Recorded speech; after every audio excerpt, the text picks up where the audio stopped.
귀한 기도와 찬양에 감사를 드립니다. 오늘 말씀은 사도행전 6장 1절부터 7절까지의 말씀입니다. 제가 봉독해 드리겠습니다. 사도행전 6장 1절부터 7절입니다. 그때의 제자가 더 많아졌는데 헬라파 유대인들이 자기의 과부들이 매일의 구제에 빠짐으로 히브리파 사람을 원망하니 12 사도가 모든 제자를 불러 이르되 우리가 하나님의 말씀을 제쳐놓고 접대를 일삼는 것이 마땅하지 아니하니 형제들아 너희 가운데서 성령과 지혜가 충만하여 칭찬받는 사람 7을 택하라. 우리가 이 일을 그들에게 맡기고 우리는 오로지 기도하는 일과 말씀 사역에 힘쓰리라 하니 온 무리가 이 말을 기뻐하여 믿음과 성령이 충만한 사람 스데반과 또 빌립과 브루고로와 니가노르와 디몬과 바이나와 유대교에 입교했던 안디옥 사람 니골라를 택하여 사도들 앞에 세우니 사도들이 기도하고 그들에게 안수하니라. 하나님의 말씀이 점점 왕성하여 예루살렘에 있는 제자의 수가 더 심히 많아지고 허다한 제사장의 무리도 이 도에 복종하니라. 아멘. 샬롬. 옆에 있는 분들에게 서로 인사를 하실 때 이렇게 말씀해 주시면 좋겠습니다. 한 주간 동안 너무 멋져지셨습니다. 한 주간 동안 너무 이뻐지셨습니다. 여러분 너무 멋지시고 너무 이쁘십니다. 칭찬받으시니까 기분이 어떠세요? 좋죠? 맞습니다. 언제부턴가 한국 사람들은 칭찬은 하면 뭐라고 대답하게요? 고래도 춤추게 한다. 다들 그렇게 대답을 하시더라고요. 칭찬은 좋은 것 같습니다. 사람의 마음을 기쁘게 하고 또 사람들이 무엇든지 적극적으로 하게 만듭니다. 특별히 우리 유치원 또 초등학교 저학년 어린이들에게 칭찬해주면 그보다 더 좋은 게 없는 것 같습니다. 막 업이 돼가지고 열심히 부모님도 돕고 자기가 칭찬받겠다는 그 마음으로 정말로 헌신을 합니다. 근데 여러분들 이제 여기 계신 분들 다 아이를 키워보셨고 키우는 중이시고 또 앞으로 키울 분들은 자기 어렸을 때 한번 생각해 보셔도 좋을 것 같습니다. 유치원에 다니는 한 아이가 이제 유치원에서 선생님이 막 칭찬해줘요. 오늘 너무 잘한다. 그러니까 막 업이 됐어요. 그래서 집에 가서도 내가 엄마한테 칭찬받아야지 하고 열심히 집에 왔는데 엄마가 집에 안 계세요. 다른 데 갔으면 엄마 어디 갔어? 하면서 화를 낼 텐데 엄마 없는 동안 열심히 잘해서 칭찬받아야지 하고 업이 됐어요. 그 방을 이렇게 저렇게 뒤지면서 엄마가 벗어놓고 간 옷, 이쪽 방에 있는 누나 옷, 저쪽 방에 있는 아빠 옷 전부 다 끌어다가 세탁기에다 집어넣고 돌렸습니다. 또 이렇게 보니까 청소도 해야 될 것 같아서 자기 키보다 더 큰 청소기를 꺼내다가 열심히 청소기를 돌렸습니다. 정리 안 하고 일단 무조건 먼저 돌렸습니다. 그런데도 엄마가 안 오시니까 엄마 오면 칭찬받아야 되니까 엄마 좋아하는 김치찌개 끓여야지 하고 냉장고를 열어서 김치를 꺼내다가 도마 위에서 쓸고 막 어떻게 집어넣어서 끓였습니다. 자, 그리고 엄마는 돌아오셨겠죠? 자, 여러분 그 장면이 상상 가시나요? 여러분들은 어떻게 하시겠습니까? 칭찬해야 되는 건 아시는데 속이 쓰리시죠? 어려서 그렇게 해보신 분들 계실 것 같고요. 여러분 칭찬받으려고 열심히 했으니까 요새 이제 교육 방법에 의하면 그래도 아이를 칭찬해 줘야 한다니까 칭찬은 하겠는데 제가 다시 한번 그 장면을 보면 칭찬은 참 쉽게 나오진 않을 것 같아요. 속에서 이렇게 확 올라오면 그냥 가만히나 있지 이런 마음이 더 있을 것 같아요. 칭찬받는 것 좋죠. 그런데 이 아이가 지금 집중하고 있는 부분은 어디에 있습니까? 칭찬을 받는 데 있습니다. 칭찬을 받는다는 것은 나의 만족입니다. 그런데 사실은 정말로 칭찬받으려면 내가 만족한 것이 아니고 상대방이 만족해하고 좋아하는 것, 기뻐하는 것을 해야 합니다. 어린아이들이 칭찬받기 위해서 받기 위해서 하는 행동들은 전부 다 자기중심이잖아요. 내가 생각했을 때 이거 하면 좋겠다. 내가 생각했을 때 이렇게 하면 이게 잘 될 거다. 이런 기준으로 아직은 삶의 경험도 부족하고 아직은 그 모든 것들에 대해서 이것저것 생각할 여유가 없는 어린아이들이 그렇게 하다 보면 그들은 칭찬받는 데에 집중하면서 일들이 어질러지는 것을 잘 모릅니다.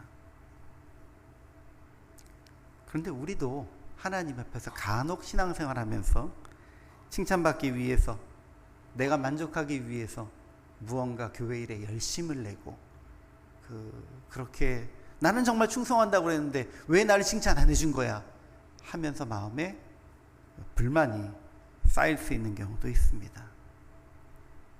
여러분 그러나 다 아시죠?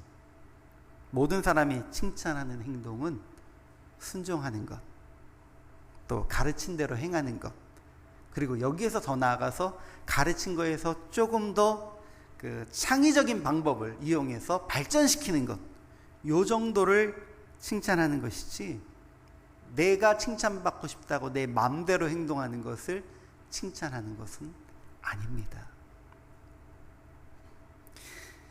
자, 그런데 교회 안에 이렇게 자기 마음대로 하는 사람들이 여전히 있었던 것 같습니다. 오늘 교회 본문을 한번 살펴보시면은요, 예루살렘 교회가 생긴 지 얼마나 됐을까요? 몇 년 안 됐습니다. 짧으면 몇 개월이고요, 길어도 1년 이내에 일어난 일인 것 같습니다. 그런데 그 짧은 기간 안에 엄청난 성장을 한 예루살렘 교회 안에 문제가 발생했습니다. 벌써 갈등이 생겼다는 거죠. 저희는 초대교회를 생각할 때는 아주 완벽하고 완전하고 그 안엔 어떤 갈등이나 어떤 어려움도 없었을 것 같은데 본문은 사도행전 6장에서 벌써 교회 안에 다툼이 있었던 걸 얘기하고 있습니다. 얼마나 다툼이 있었느냐, 이 짧게 넘어가니까 그런데요, 이 다툼이 큰 문제였던 거예요, 교회 안에서요. 그래서 사도들도 이 문제를 어떻게 해결해야 될지 고민하기까지 했던 내용이 있는 것입니다.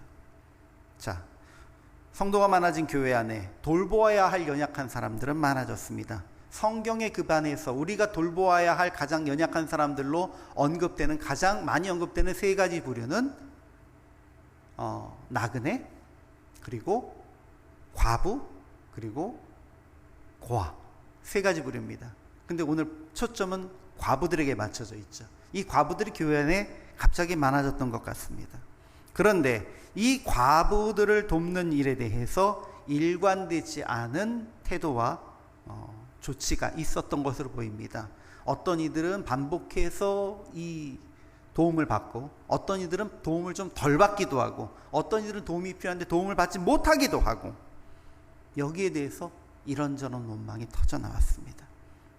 그리고 교회의 지도자들이 나서서 얘기를 하는 겁니다. 이건 우리 잘못이기도 해. 우리는 기도와 말씀에 전념해야 되는데 그러지 못했던 것 같아.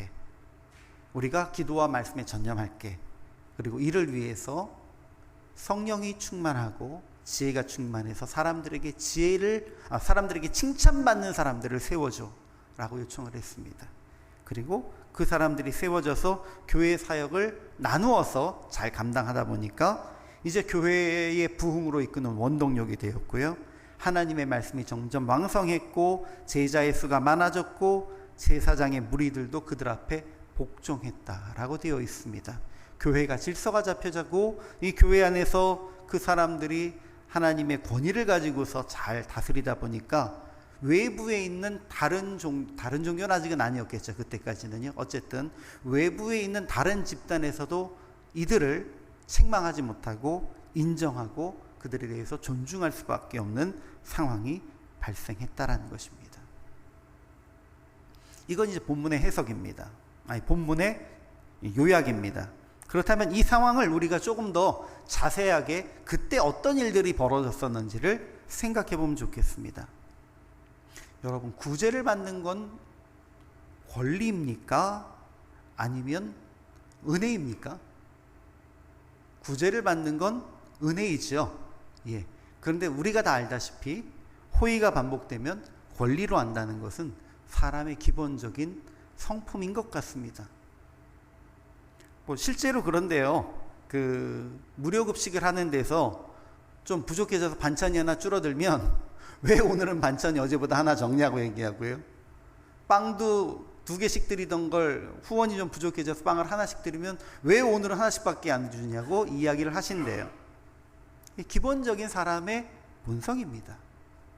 예. 교회 안에 벌써 이런 불평, 불만, 그리고 내 것이 아닌데도 은혜를 체험하는 것인데도 권리로 생각하는 사람들이 생겨나기 시작했습니다. 아주 짧은 시간 안에. 그런데 여기에 배경이 됐던 첫 번째는요, 그 교회 안에 출신에 따른 차별이 있었다는 거예요. 실제로 히브리인 출신들의 과부들은 좀 더 받고 헬라 출신의 과부들은 좀 덜 받았다라는 이야기는 교회 안에 차별의 문제, 공정치 못한 문제가 발생했다는 얘기고요. 다른 말로 얘기하면 기존에 좀 더 오래된 성도들, 그렇지 않겠습니까? 히브리 출신들이 더 오래됐을 것이고요. 헬라파의 그 교인들은 조금 그나마 새로 된 성도들이에요. 아까 처음에 말씀드렸듯이 그 기간의 차이는 몇 개월, 길어야 1년 뭐 요 정도라고 볼 수 있는데, 그 안에 벌써 우리가 먼저 당신들은 나중에 라고 하는, 한국말로 표현하면 텃세가 생겼다는 거예요. 사람의 조직은 그렇습니다. 거기다가 사도들이 우리가 사람을 접대하는 것에 집중하고 있다라고 얘기하는데, 그 접대라고 하는 표현은 대단히 좀 넓은 표현이라고 할 수 있는데, 한마디로 사람과의 관계, 사람을 만나고 사람을 돕고 혹은 사람들에게 무엇을 이렇게 전달하고, 이러한 역할들에 더 시간을 많이 뺏기기 시작했다는 겁니다. 즉 교회의 지도자, 목회자들이 여러 가지 잡무와 인간관계에 시달리기 시작했습니다. 다른 말로는 사역자가 우선순위를 잡는데 오류가 발생했다는 얘기입니다. 그리고 교회에 새롭게 유입된 성도들, 신자들 가운데에서는 아까 처음엔 제자의 수가 분명히 많아졌다고 표현은 되어 있는데요, 이런 불평불만이 나오는 걸 보니까 우리가 말 그대로 하나님의 말씀 가운데 완전히 변화된 제자의 삶을 사는 제자들은 아닌 것 같고요. 우리가 이야기할 때 성도라고 표현하고 교인이라고 표현하는 그들이 이제 좀 더 늘어난 것 같아요. 그러면서 불평불만이 생깁니다. 구제받는 게 복음의 본질인가요? 구제받는 게 교회의 본질이나 복음의 본질은 아닙니다. 그런데 불평불만이 생기는 것은 복음의 본질로부터 떨어진 다른 것에서부터 불평불만이 일어나기 시작합니다. 왜 교회 이렇게 운영해요? 뭐 식당이 왜 이래요? 뭐 아니면 건물이 왜 이래요? 뭐 아니면 또 우리는 왜 구제를 그런 식으로 해요? 이렇게 본질적인 복음이 아닌 것들, 부차적인 것들로 문제를 제기하기 시작하는 이들이 등장합니다. 이것은 하나님 앞에 올바른 태도는 아닐 것입니다. 자, 문제가 복합적이죠. 생각해 보니까요. 벌써 짧은 기간 내에 텃세 부리는 사람들이 생겼어요. 교회에 와서 복음 가운데에 살아가야 되는데 복음이 아닌 것 가지고 자꾸만 이런저런 얘기를 하는 사람들이 생겼습니다. 근데 이 배경을 보니까 또 어떤 문제가 있느냐? 목회자들이 우선순위가 무엇인지를 제대로 알지 못하고 일이 뒤죽박죽 되었습니다. 자, 이 문제를 해결하기 위해서 그들이 함께 토의했던 것은 분명합니다. 일단은 중요한 것은요, 문제를 인정하는 거예요. 아, 우리에게 문제가 있구나. 이 문제를 빨리 해결해야 하는구나 라고 하고, 문제를 해결하는 데 있어서 무엇을 새롭게 해결책으로 제시했냐면 인적 쇄신을 해결책으로 제시했습니다. 근데 이 인적 쇄신이 그냥 새로운 사람을 보내는 것이 아니고 하나님의 뜻대로 조직을 이끌어갈 수 있는 사람을 다시 세우자라는 겁니다. 한 사람을 세우는 것도 아니고 7사람을 세우기로 했죠. 이들이 성경의 기록에는 어떤 사람들입니까? 성령이 충만하고 지혜가 충만하여서 모든 사람들에게 칭찬받는 사람들이에요. 여기서 칭찬받는다라고 하는 것은 내가 혼자서 열심히 칭찬받아야지 하면서 열심히 하는 사람들이 아니고 성령의 인도하신 가운데 지혜롭게 모든 일들을 잘 감당하여서 저 사람 참 훌륭하네, 하나님의 뜻대로 살아가는 사람이네 라고 하는 칭찬을 교회 안에서 교회 밖에서 주변 사람들에게 받은 사람들이란 것입니다. 그리고 그들로 인해서 교회가 변화되었을 때에 짧은 시간에 위기가 있었지만 이 위기가 극복되고 부흥의 길로 다시 나아가게 됐다는 것입니다. 이것이 오늘 본문의 해석입니다. 그렇다면 우리는 오늘 일반적으로 목회적으로 이 말씀을 적용한다면 어떻게 해야 할까요? 지금 우리의 교회는 위기입니까? 참빛교회를 말씀드리는 게 아니고요. 지금 이 시대의 교회들은 위기 속에 있습니까? 예, 위기 속에 있습니다. 한국교회만을 말씀드리는 것이 아니고 전 세계에 있는 교회들이 참 어려움 속에 있습니다. 생각해보면 복음의 본질이 아닌 걸 가지고 수없이 많은 교회들이 싸우고 힘을 빼고 있습니다. 그 안에는 분명히 복음 때문에 들어오지 않고 다른 여러 가지 생각 때문에 교회 안에 들어왔던 사람들이 있기 때문일 것입니다. 그러나 그들만 탓할 수 있을까요? 아니라는 것이죠. 교회 안에는 또 이미 먼저 와서 기득권을 가지고 있던 이들이 또 그 기득권 가운데에 유지하려고 하는 부분도 상당 부분 있더라는 것입니다. 그리고 죄송하게도 교회를 이끌어가야 할 지도자들이 우선순위가 무엇인지 착각하는 경우도 많이 있습니다. 말씀에 입각해서 말씀을 전하고 훈련시키는 것이 중심이 되어야 하는데 때로는 거의 그 매니저먼트 하는 것처럼 교회 안에서 사역을 이끌어 가시는 사역자들도 간혹 볼 수가 있습니다. 이것을 극복하기 위해서 우리가 생각해야 할 것은 결국은 칭찬받는 사람들이 되어야 하고 칭찬받는 사람을 교회의 지도자로 세워야 한다는 것입니다. 당연한 것 아닙니까? 라고 물어보실 수 있지만 글쎄요 라고 대답드릴 수밖에 없습니다. 나하고 친한 사람, 내가 볼 때 좋은 사람을 선택하는 경우는 많이 있겠습니다만 정말로 칭찬받고 성령의 인도하신 가운데에 지혜를 얻은 사람들이 교회를 이끌어가고 있느냐? 그것은 부족한 부분이 많이 있습니다. 선교적 반성과 또 선교적인 적용으로 넘어가 보면요, 똑같은 얘기입니다. 제가 선교사로 지금 나와 있지만요, 대부분의 교회에서 선교사를 파송하기 전에 회의하면서 또 고민하고 있는 부분들은 이런 부분입니다. 제일 먼저 우리 교회는 어디를 선교 대상으로 할 것인가, 어떤 미전도 종족을 선교 대상으로 할 것인가, 어느 나라를 선교의 대상으로 삼을 것인가 라고 하는 걸 교회 공동체 안에서 토의합니다. 그리고 선교 방법과 전략을 얘기하죠. 자, 그렇다면 우리는 이 지역에 선교를 하기 위해서 의료 선교를 할 것인지, 아니면 제자 훈련으로 선교를 할 것인지, 목회자 양성을 할 것인지, 신학교를 세울 것인지, 아니면 사회 사업을 통해서 선교를 할 것인지, 이런 방향성을 세워요. 그래서 뭐 학교를 짓는 경우도 있고 유치원을 짓는 경우도 있고 이 교회에서 다 이런 부분들에 대해서 전략을 짭니다. 재정은 어떻게 할 것인가 고민을 해요. 근데 당장 거기에 가서 복음을 정말로 전해야 할 칭찬받는 성령과 지혜가 충만한 사람을 선택하고 고르는 건 제일 뒷순입니다.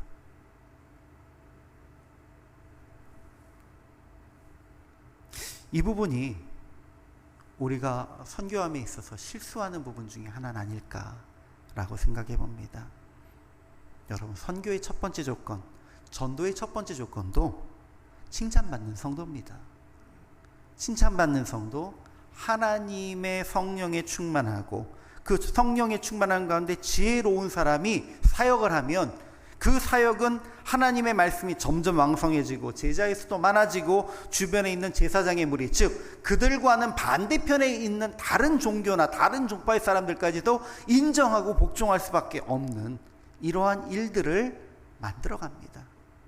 정말 지혜로운 이들이 사역을 한다면.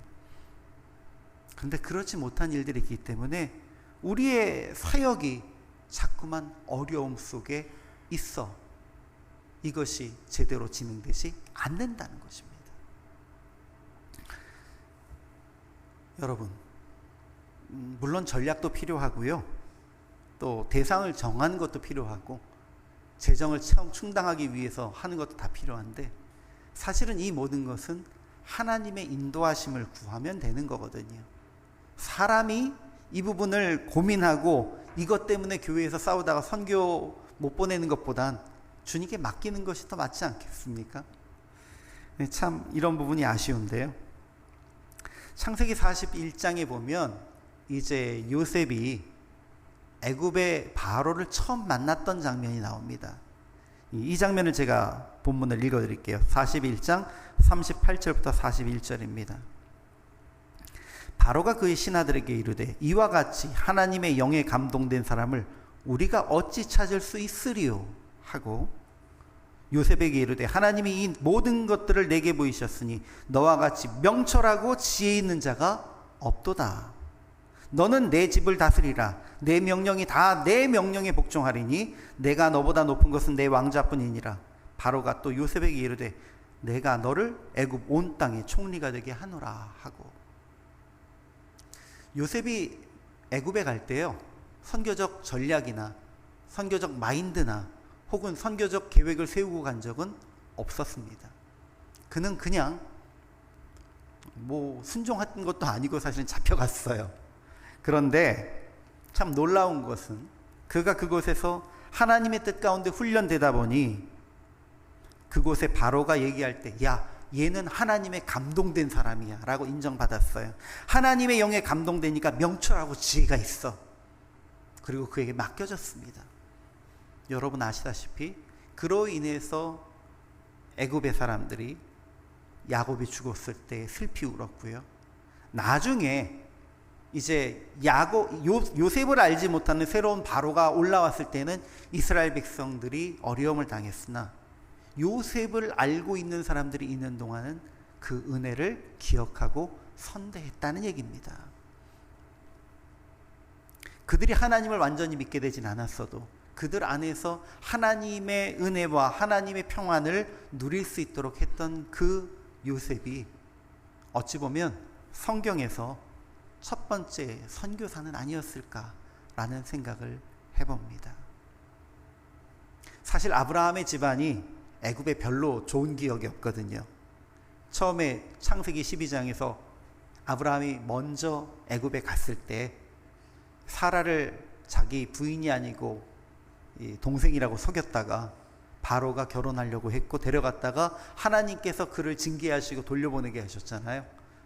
그때 보면 아브라함은 나름대로 많은 소와 가축과 그 보물을 얻어가서 나오면서 부자가 됐는데 애굽에는 큰 재앙이 있었거든요.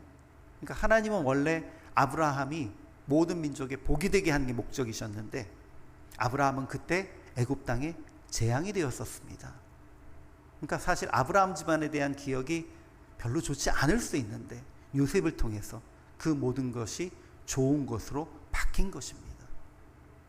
하나님의 성령이 충만하고 지혜롭다면 이런 일들이 가능하다는 것입니다. 성령의 충만함과 지혜로움이 왜 또 필요한지 우리는 출애굽기 31장에서도 볼 수가 있습니다. 여러분 출애굽기 31장에 보시면 하나님께서 이제 성막과 그 성막 안에 있는 여러 기구들과 제사장의 옷까지 다 만들기 위해서 몇 사람을 부르세요. 제가 읽어드리겠습니다. 여호와께서 모세에게 말씀하여 이르시되 내가 유대지파 홀의 손자여 우리의 아들인 브살레를 지명하여 부르고 하나님의 영을 그에게 충만하게 하여 지혜와 총명과 지식과 여러 가지 재주로 정교한 일을 연구하여 금과 은과 노스로 만들게 하며, 그러니까 하나님이 부르셨을 때 그에게 영을 충만하게 하셨고요, 하나님의 영이 충만했을 때에 지혜와 총명과 지식이 다 있어요. 그리고 혼자 일하는 게 아니고 6절에 내가 또 단지파 아히사막의 아들 오홀리압을 세워 그와 함께하게 하며 지혜로운 마음이 있는 모든 자에게 내가 지혜를 주어 그들이 내가 내게 명령한 것을 다 만들게 할지니. 자 보시면 브살렐은요 혼자 일한 게 아니에요. 오홀리압하고 둘이 일한 것도 아니에요. 브살렐 오홀리압이 있는데 그 뒤에 지혜로운 마음이 있는 모든 이들, 하나님이 지혜를 주신 여러 사람들이 나와서 같이 일을 했다는 거예요. 그러면 하나님이 주신 지혜에 대한 우리의 개념이 좀 달라져야 해요. 지금까지 보통 브살렐과 오홀리압에 대한 이야기를 읽으시면서 많은 분들이 그렇게 이해를 하셨어요. 하나님이 주신 하나님의 영으로 충만한 지혜로 북치고 장구치고 혼자 다 했다. 주님이 지혜를 주셔서 직물도 다 할 줄 알고요. 그리고 그 성막을 짜는 것도 다 할 줄 알고 목공 일도 다 혼자 할 줄 알고요. 그리고 이제 주물 뜨는 것도 이제 주물도 다 혼자 할 줄 알고 뭐 이런 걸로 생각을 했어요. 사실은요. 근데 성경의 본문은 그게 아니에요. 하나님이 지혜를 다 주셨는데 그걸 혼자서 다 하게 하신 게 아니고 또 지혜로운 마음 가지고 있는 사람들을 다 보내셨어요. 그러면 브살렐과 오홀리압이 해야 할 일은 뭘까요? 하나님이 주신 성령의 충만함으로 주님이 주신 지혜로 그들을 잘 이끄는 거예요. 아까 처음에 7명의 하나님 가운데 칭찬받는 사람들, 성령에 충만하고 지혜가 충만한 사람들이 뭘 한 거예요? 공동체를 잘 돌보고 그 안에 있는 사람들을 잘 이끈 거지 않습니까? 질서를 유지한 겁니다. 우선순위가 무엇인지 알려주고, 그리고 그들이 서로 간의 일들을 맡아서 나누어서 할 수 있게 하고, 어느 한쪽에 치우치지 않게 하고. 요셉도 그런 일을 했던 것이고 브살렐과 오홀리압도 그런 일들을 했던 것입니다.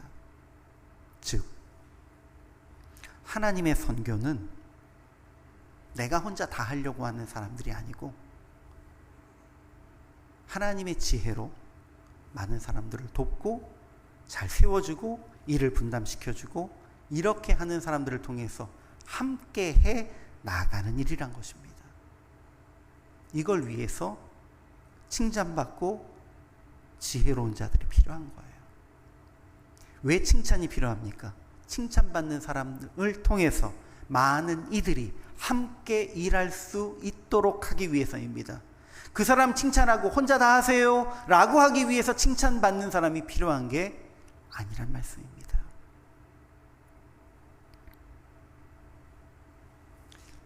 그리고 이제 오늘 여러분들 가운데 마지막으로 한 가지 적용을 해드리고 싶은 것은, 그렇게 칭찬받는 사람들, 하나님의 영이 충만한 사람들은 어떻게 되어야 하느냐? 하나님의 복음을 전하는 자가 되어서 나가야 됩니다. 그들이 교회 안에서만 잘 역할을 하는 것뿐만 아니라 이제 선교의 사역지로 가서 각자의 사역을 감당할 수 있는 사람이 되어야 합니다. 여러분, 오늘 저쪽에 우리 느헤미야 목회훈련원 18기 졸업하실 6명의 우리 전도사님들이 와서 앉아 계세요. 이따가 인사를 드릴 건데요. 그래도 수고 많이들 하셨어요. 이분들 중에 2분은 한 기수 한 후에 조금 부족함이 있어서 한 기수를 더 하기까지 하셨던 분들이에요. 그럼에도 불구하고 인내로 6개월을 견뎌내시고 이제 이번에 파송받아서 각자의 지역으로 가게 되었습니다. 여러분, 우리는 사실은 우리 스스로가 그들에게 가야 합니다. 저도 사실은 선교사로 왔으니까 그 역할을 감당하기 위해서 온 사람인데, 항상 말씀드리지만 제가 두메산골에 가가지고 사역을 하면 저들보다 잘할 수 있을까? 절대 그렇지 않습니다. 주님이 저에게 항상 말씀하시는 것은 그곳에 가면 저들이 너보다 훨씬 낫다 라고 하시는 것입니다. 여러분, 고린도 후서 3장 3절 우리가 다 아는 말씀인데 함께 읽어보시죠. 함께 읽겠습니다. 시작. 너희는 우리로 말미암아 나타난 그리스도의 편지니 이는 먹으로 쓴 것이 아니요 오직 살아계신 하나님의 영으로 쓴 것이며 또 돌판에 쓴 것이 아니요 오직 육의 마음판에 쓴 것이라. 아멘. 지난 3개월 혹은 6개월 동안 하나님의 영으로 그들의 육체 안에, 그들의 영 안에 하나님께서 편지를 가득 쓰셨을 걸 믿습니다. 여러분들도 여러분들 삶의 현장에서 그리스도의 편지로 살아가셔야 돼요. 당연한 거죠.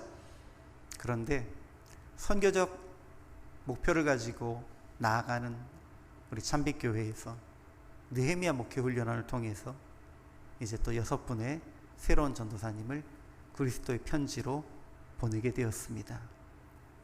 칭찬받고 성령이 충만하고 지혜로운 자 선택해서 보내는 것입니다. 믿으십니까? 뭐 완벽하냐라고 여쭤보시면 세상에 완전한 사람이 어디 있겠습니까? 아직 부족함이 많습니다.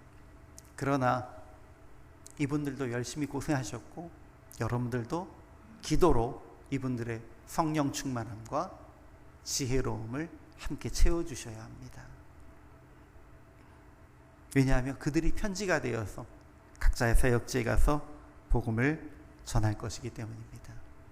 누가복음 1장에 세례 요한이 태어나기 전에 대한 이야기가 나왔는데요. 세례 요한이 태중에 있음을 사가랴에게 알려주면서 천사는 이렇게 이야기합니다. 누가복음 1장 15절 16절 함께 읽겠습니다. 시작. 이는 그가 주 앞에 큰 자가 되며 포도주나 독한 술을 마시지 아니하며 모태로부터 성령의 충만함을 받아 이스라엘 자손을 주 곧 그들의 하나님께로 많이 돌아오게 하겠습니다. 아멘. 성령이 충만한 사람이 가면 이스라엘 백성뿐만 아니라 수없이 많은 영혼을 주님께 돌아오게 합니다. 성령이 충만한 사람은 지혜로운 사람이고요. 성령이 충만해서 지혜로우면 칭찬받는 사람입니다. 그들이 있으면 많은 사람들이 주님께 돌아옵니다. 여러분 기도해 주세요. 우리 6분의 전도사님들이 그렇게 성령이 충만해서 칭찬받아서 하나님께로 많은 이들을 돌아오게 하는 이들이 될 수 있도록 기도해 주십시오. 사도행전 11장 24절 말씀 한 번 더 읽겠습니다. 함께 봉독합니다. 시작. 바나바는 착한 사람이요 성령과 믿음이 충만한 사람이야. 이에 큰 무리가 주께 더하여지더라. 아멘. 착한 사람, 뭐 인도네시아에선 오랑바이기겠죠. 이것이 그냥 착하다라고 하는 것이 아니고 칭찬받는 사람이고 존경받는 사람이고 모든 이들 앞에 하나님이 살아계심을 드러내는 사람입니다. 성령과 믿음이 충만해서 착한 사람으로 인정받으면 큰 무리를 주님께 더할 수 있습니다.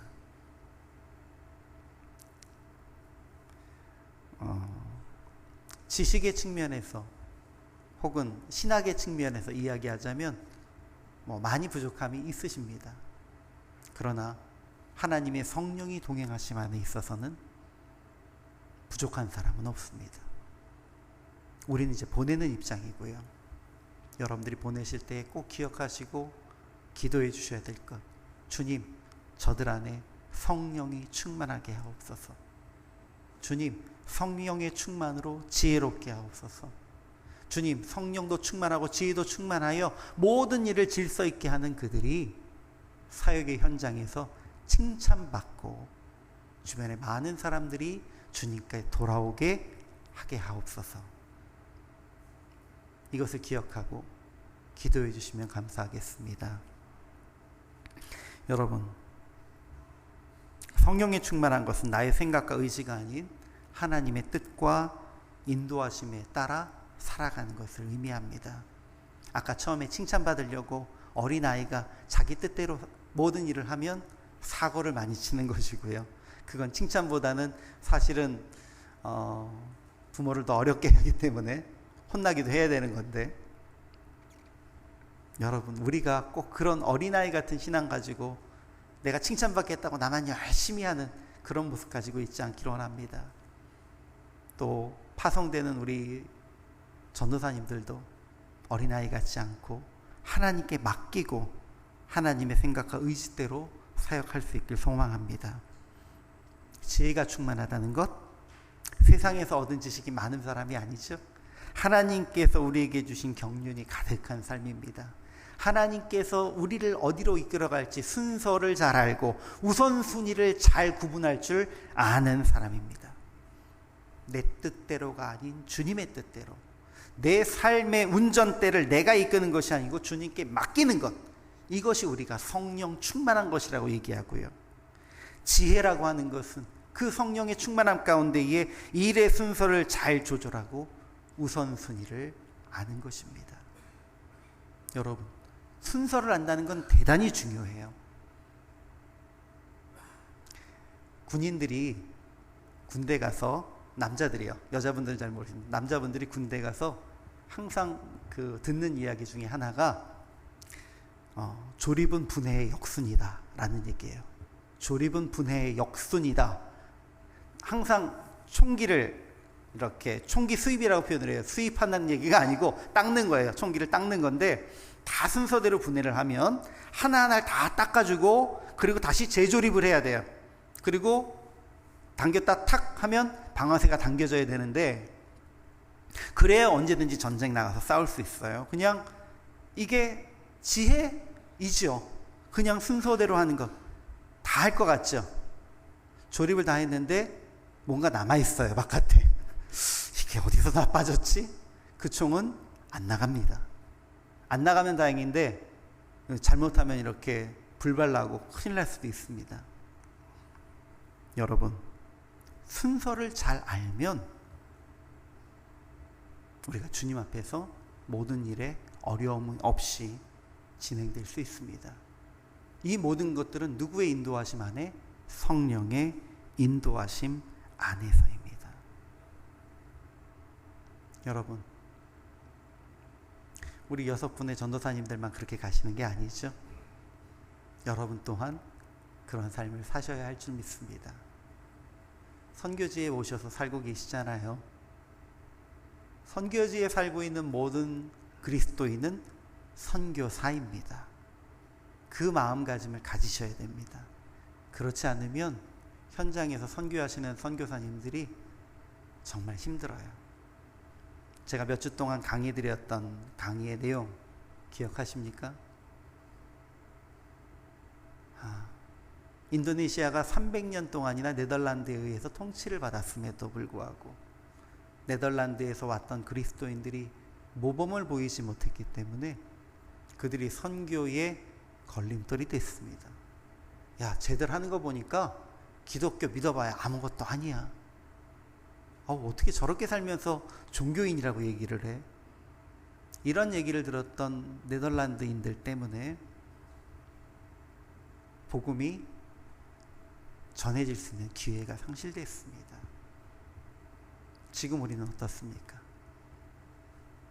성령에 충만하고 인도하심의 지혜가 충만하여 칭찬받으시기 바랍니다. 여러분들이 삶의 현장에서 이웃 인도네시아 사람들에게 칭찬받아야만 복음이 전해질 수 있습니다. 여러분들이 손가락질 당하면 절대 복음은 전해질 수 없습니다.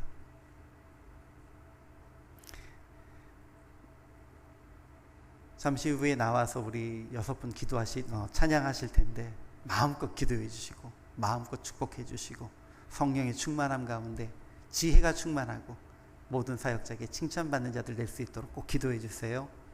그리고 여러분들 또한 그러한 삶을 살아가시는 선교사의 삶을 살아가실 수 있기를 예수님의 이름으로 축원합니다. 우리 함께 드리는 기도의 제목, 공동기도 제목이 있습니다. 함께 읽으시면서 우리가 주님 앞에 우리의 마음속에 간절함으로 기도드립니다. 주님, 지혜도 없고 연약한 우리 가운데에 성령으로 함께 하시고 지혜롭게 하시니 감사합니다.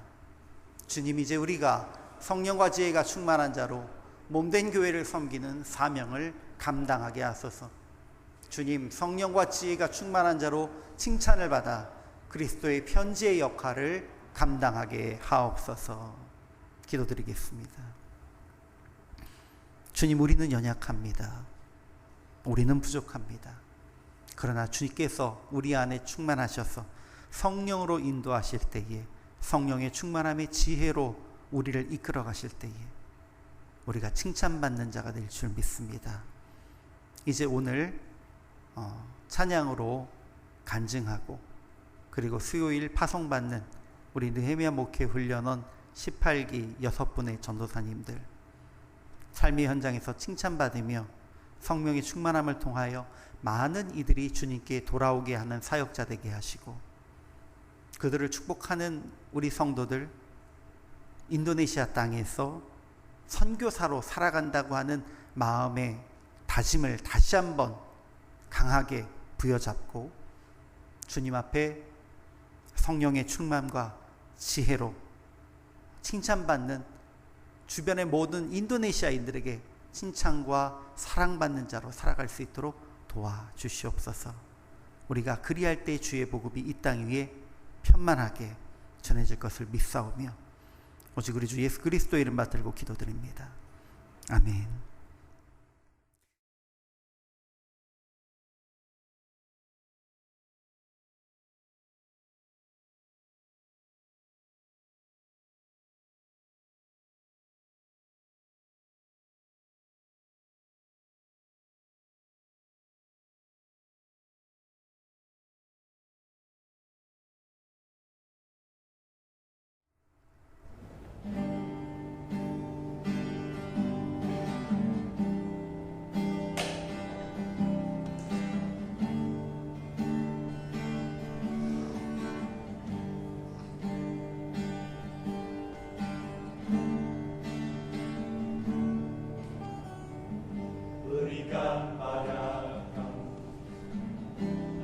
yang mengasihi jiwa-jiwa yang belum mengenal kasih Bapa. Mereka yang gagal, mereka yang tersesat, hati kami iba seperti hatimu Yesus.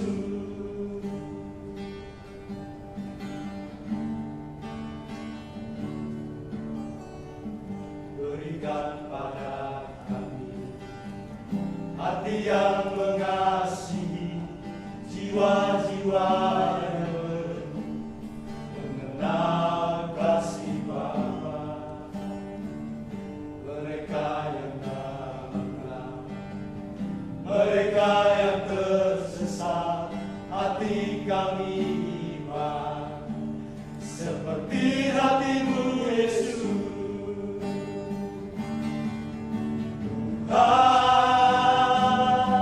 Ini tugas kami, beri keberanian bagi kami. Taruhlah roh yang rela melayani dan menyenangkan hati Tuhan, itu yang ku ingin.